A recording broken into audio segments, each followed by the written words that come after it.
Nafisa opa, botoks muolajasi zararli emasmi? Olsam o'rganib qolmaymanmi? Yo'q, qarang, bu fikr noto'g'ri.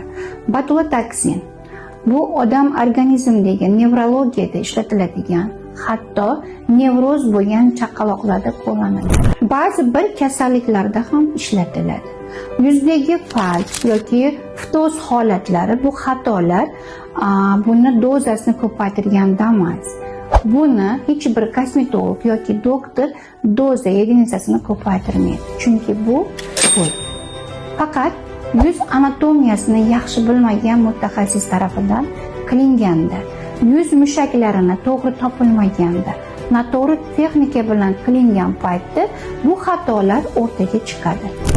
To'g'ri mutaxassis tarafidan qilingan muolaja, to'g'ri texnikada qilinsa, natijasi ham a'lo darajada chiqadi. Botoks muolajasi mutlaqo zararsiz. Siz ham yuzingizdagi ajinlar bilan yurmang.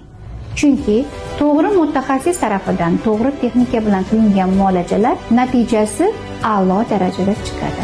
Hamma ayol qizlarimiz go'zal va sog'lom bo'lishga haqqi bor. Agar sizni botoks haqida fikringiz o'zgargan bo'lsa, quyidagi raqamlarga murojaat qiling.